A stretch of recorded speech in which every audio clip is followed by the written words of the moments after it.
Sallallahu ala Muhammad sallallahu alaihi wasallam. Sallallahu ala Muhammad sallallahu alaihi wasallam. Alhamdulillahilladzi amarna bittaqwa wal istiqamah. Asyhadu an la ilaha illallah wahdahu la syarikalah,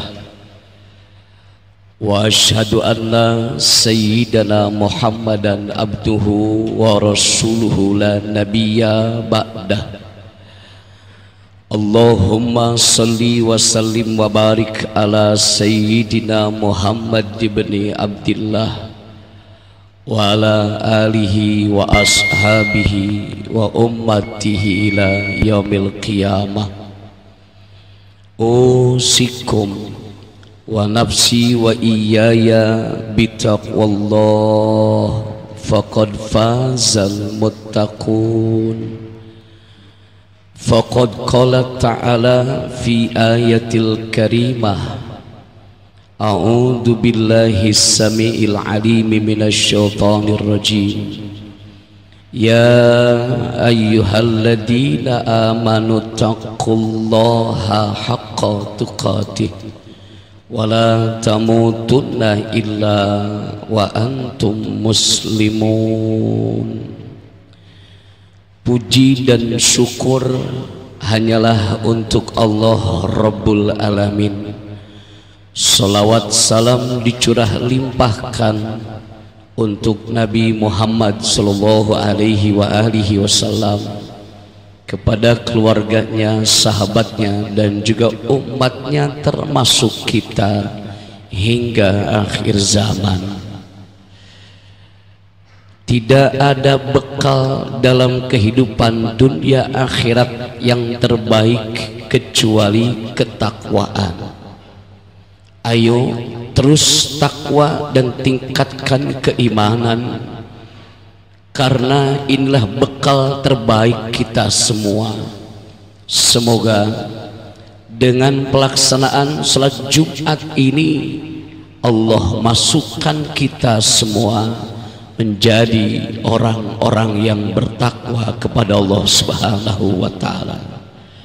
Saudara kaum muslimin rahimakumullah, Allah Subhanahu wa ta'ala berfirman di dalam surah Al-Baqarah ayat 261, A'udzu billahi minasyaitonir rajim. Bismillahirrahmanirrahim. Masalul ladina yunfikuna amwalahum fi sabilillahi kamasli habbatin anbatat sab'a sanabila fi kulli sumbulatin mi'atu habbah wallahu yudha'ifu liman yasha wallahu wasi'un alim.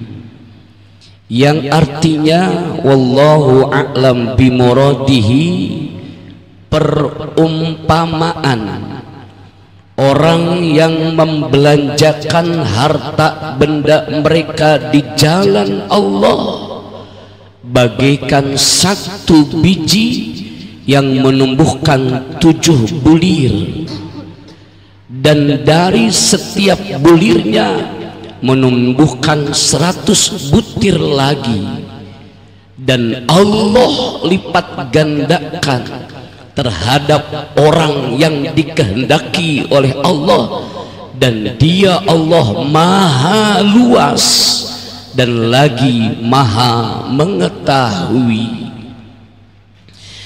Dalam ayat Quran ini kita tengok asbabun nuzul. Ternyata di dalam asbabun nuzul disampaikan bahwa tatkala baginda Rasul Nabi Muhammad sallallahu alaihi wasallam akan melakukan perang Tabuk, dan saat itu para sahabat mengetahuinya, maka spontan di antara mereka mendatangi baginda Rasul Nabi Muhammad sallallahu alaihi wasallam. Satu di antaranya adalah Abdurrahman bin Auf. Dia datang dengan harta bendanya, lalu seraya dia katakan, "Ya Rasulullah, aku mempunyai 800 dinar, 400 dinar aku persembahkan untuk perang Tabuk, dan 400 dinar lagi aku sisihkan untuk keluargaku di rumah." Rasul berkata, "Semoga harta bendamu diberkahi oleh Allah."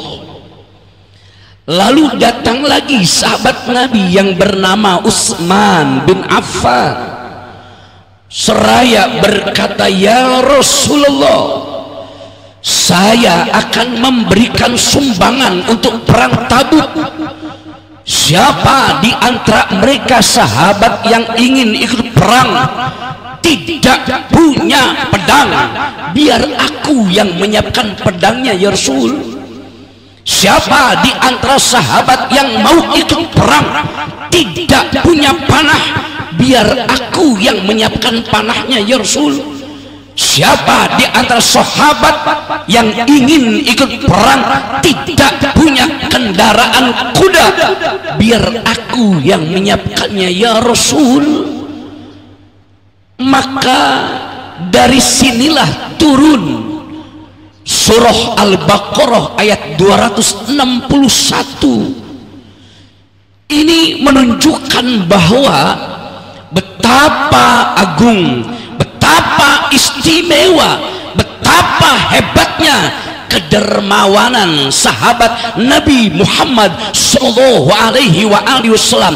Mengapa? Karena mereka tahu daripada keutamaan, kehebatan, kedermawanan tersebut, sehingga Allah subhanahu wa ta'ala memberikan satu di antara nilai ganjaran pahala yang tak tertandingkan. Satu pahalanya yang dilakukan oleh mereka adalah dilipat gandakan menjadi 700 kali lipat, saudara. Subhanallah. Maka oleh karena itu, berarti di antara umat Islam kita tengok lagi kepada mentalisasi dan karakter para sahabat-sahabat Nabi yang begitu peka dan cerdas. Islam butuh biaya, Islam butuh modal, Islam juga butuh ini itu dan lain sebagainya. Maka tampil di antara sahabat-sahabat Nabi yang mempunyai harta benda lebih, atau yang kita sebut dengan sebutan orang-orang agnia, orang-orang kaya, saudara. Ayo kita kembali kepada uswah suri tauladan yang begitu sempurna datang dari para sahabat Nabi. Bahkan yang lebih dahsyat, satu di antaranya riwayat tatkala Sayyidina Umar bin Khattab suatu hari dia mempunyai rezeki yang berlimpah ruah, lalu dia ingin datang kepada baginda Rasul dan ingin mempersembahkan harta bendanya kepada Islam. Lalu dia dalam hatinya bergumam, hari ini aku akan kalahkan Sayyidina Abu Bakar As-Siddiq. Lalu dia datang kepada baginda Rasul dan dia katakan, "Ya Rasulullah, sungguh hari ini aku telah mempunyai rezeki yang berlimpah ruah. Aku persembahkan persembahkan sebahagian daripada harta bendaku untuk perjuangan dakwah Islamiyah engkau ya Rasulullah. Ku persembahkan hari ini kepadamu ya Rasulullah. Tak lama Sayyidina Umar bin Khattab mempersembahkan harta bendanya kepada Nabi. Datanglah sekonyong-konyong Sayyidina Abu Bakar As-Siddiq dan dia membawa seluruh harta bendanya seraya berkata, ya Rasulullah, hari ini aku persembahkan seluruh harta bendaku untukmu dalam perjuangan agama Islam ini. Sampai baginda Rasul mengatakan, wahai Abu Bakar, sisakan harta bendamu untuk istri, anakmu, keluargamu di rumah. Maka Abu Bakar berkata, untuk istri, anak dan keluargaku ada Allah dan kau sebagai Rasul jaminannya, wahai Nabi Muhammad sallallahu alaihi wasallam. Subhanallah. Sehingga Sayyidina Umar bin Khattab geleng kepala, tak sanggup, tak bisa menandingi kedermawanan Sayyidina Abu Bakar As-Siddiq. Di akhir zaman sekarang, Islam butuh orang-orang kaya raya. Islam butuh uluran tangan di antara kita sekalian. Jangan pernah bermimpi Islam bisa berkembang dan maju. Jangan pernah bermimpi Islam bisa mengalahkan agama-agama yang lain dengan kejayaannya tanpa kedermawanan orang-orang agnia di antara orang-orang Islam. Saudara, tidak akan pernah Allah jodohkan baginda Rasul yang pertama kali ditikahkan kepada seorang wanita kecuali Allah berikan dan jodohkan kepada Khadijatul Kubra, seorang janda dan kaya raya. Disitulah jawaban bahwa dakwah bukan sekedar dengan ilmu, dakwah bukan sekedar dengan keperpiawaiannya berpidato dan menyampaikan agama, tetapi berdakwah membutuhkan mal, harta bendanya. Saudara, ayo hari ini kita bermuhasabah.